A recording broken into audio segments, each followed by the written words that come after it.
Welcome to Fantastic Tales. लंबी चौड़ी बहू।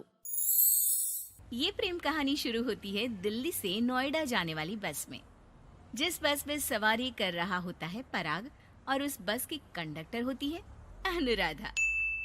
ओके, टिकट दिखाओ, टिकट टिकट। चाचा का प्लेन नहीं चल रहा है यहाँ तेरा, जिसमें फ्री में सवारी कर रहा है। हिसाब देना होता है हम लोगों को सरकार को। निकाल पैसे, चल। पराग दूर से अनुराधा को देखता है। अरे यार, कितनी धाकड़ लड़की है। मजाल है कोई कुछ बोल दे। कितनी समझदार और कितनी कॉन्फिडेंट। आज से मैं तो इसी बस में घर जाया करूंगा। अब क्या था, भले पराग को घर जाने के लिए 10 बस छोड़नी पड़े, भले 20 किलोमीटर की यात्रा खड़े होकर पूरी करनी पड़े, लेकिन आने जाने का सिलसिला वो अनु की बस पर ही करता। एक दिन, ओह क्या करता है तू? हाँ, मैं नोटिस करती हूँ, देखता रहता है मुझे जब देखो तब। हाँ, वो मैं तुम्हें पसंद करता हूँ और शादी भी तुम्ही से करूंगा। हैं? वाह जी वाह, तू ना कोई प्रधानमंत्री हो गया कि आज से 500 की नोट बंद और नोट बंद। नाजिना, इतनी तो नहीं चलती, लेकिन हाँ, तुम्हें प्यार करता हूँ। तुम्हें कोई प्रॉब्लम नहीं होने दूंगा, ये वादा करता हूँ। हाइट देखिए अपनी। मेरे लिए कोई ऐसा लड़का चाहिए जो मेरी तरह लंबा चौड़ा हो। अरे जोड़ी भी तभी अच्छी लगती है। जरूरी नहीं है, जो आपको खुश रखे, आपकी इमोशंस को समझे और आपसे बहुत सारा प्यार करे, जोड़ी तो उसी के साथ अच्छी लगती है। फिर क्या था, हीरोइन को हीरो से प्यार हो जाता है और दोनों शादी कर लेते हैं। शादी के बाद देख, अब तो इस घर की बहू है। अगर समझ गई है तो ये कंडक्टर वाली ड्रेस पहनकर घर से निकलने की जरूरत नहीं है। पराग अच्छा कमाता है तो तेरी नौकरी की भी जरूरत नहीं है हम लोगों को। अरे कैसी बात कर रही है माँ जी? यूँ कोई सरकारी नौकरी छोड़ता है क्या? और जब मेरी नौकरी लगी थी, मेरी अम्मा कितनी खुश हुई थी पता है? मैं तो नौकरी करूंगी। अरे नौकरी करेगी तो डंडे से मारूंगी, और हाँ, जो निकली घर से बाहर ना तो हाथ पैर तोड़ दूंगी और घर से बाहर निकाल दूंगी, देख लेना। अनु को समझ में नहीं आता कि वो सास को कैसे समझाए कि सरकारी नौकरी लगना आसान बात नहीं होती, और उसने इस नौकरी को पाने के लिए कितनी हार्ड वर्क की थी। रात को अनु पराग से बात करती है। देखो पराग, मैं नौकरी करना चाहती हूँ। मुझे नहीं पता था कि तुम्हारी माँ को मेरी नौकरी से प्रॉब्लम होगी, वरना ऐसी बात नहीं है, मैं माँ को समझाता हूँ। अगले रोज, देखो माँ, महंगाई का जमाना है और मेरी प्राइवेट नौकरी है। आज है कल का पता नहीं। वैसे भी अनु की सैलरी मेरी सैलरी के बराबर है। अगर ये भी नौकरी करेगी तो हम लोगों को जिंदगी जीने में आसान हो जाएगी ना। सास को बेटे की बात समझ में आती है और वो अनु की नौकरी के लिए मान जाती है। अगले रोज, बेटा, बहू, तुम लोगों को लेकर मुझे कुल देवी के दर्शन के लिए जाना है, तो रविवार को दोनों सुबह ही तैयार हो जाना। अगले रोज दोनों तैयार हो जाते हैं और कुल देवी के मंदिर पहुंच जाते हैं। क्या संतोषी बहन, ये कैसी बहू ले आई हो? बहू बेटा लग रही है और बेटा बहू।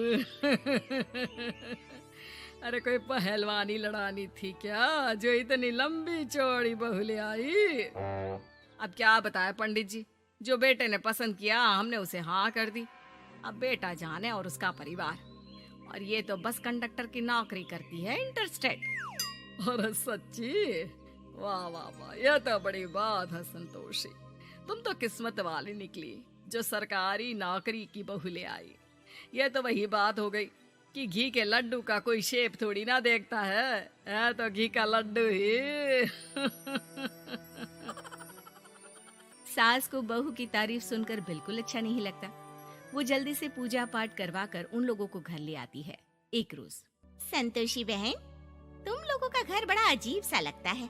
भाई साहब बहन जी और बहन जी भाई साहब जैसी। अरे बस किया कर, सरकारी नौकरी देखी तो हाँ बोल दिया, और इतना भी क्या, पैसे की चिंता। चलती हूँ, खाना बनाना है। क्यों, बहू नहीं बनाती क्या खाना? अरे नहीं, वो तो नौकरी करने जाती है ना, तो उसके आने से पहले खाना बना देना पड़ता है, वरना पता है ना आजकल की लड़कियों की ज़बान कितनी लंबी होती है। तेरी बहू की तो कुर्सी तोड़ने वाली नौकरी है, यहाँ बैठती है जैसे उठकर ऑफिस में बैठ जाती है, फिर क्यों थक जाती है कि खाना भी नहीं बना पाती। मेरी बहू भले कंडक्टर है, लंबी चौड़ी, लेकिन बता रही हूँ सारा दिन सवारी से मत्था पच्ची करती है, लेकिन मजाल है शादी के बाद एक दिन भी मुझे किचन में जाने दिया हो ना जी ना। दोनों पड़ोसन वहां से चली जाती है। सास बाजार जाती है और एक ट्रेड मशीन ले आती है। अरे माँ जी, इस उम्र में आप घर पर जिम खोलेंगी?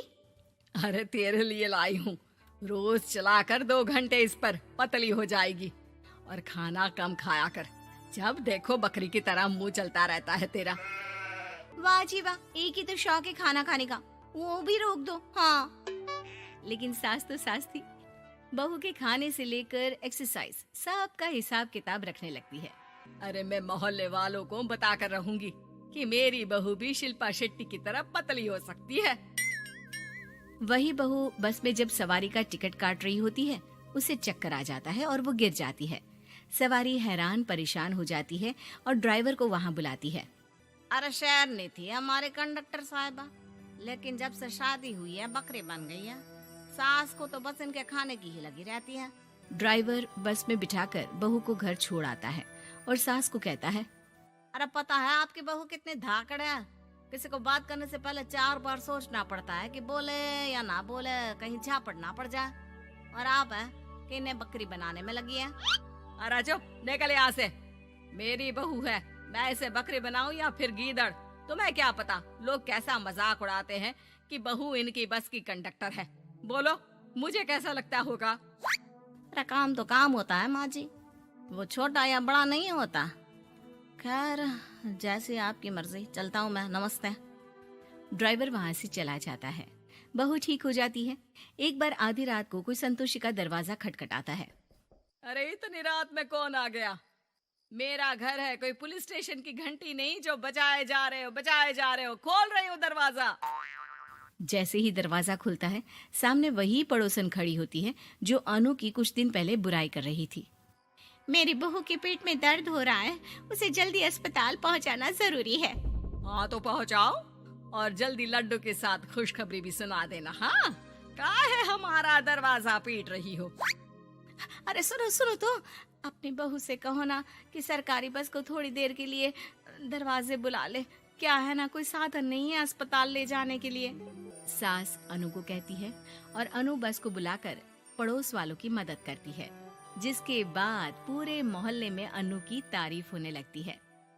सच में लंबी चौड़ी बहू के साथ साथ लंबा चौड़ा दिल भी है बहू का।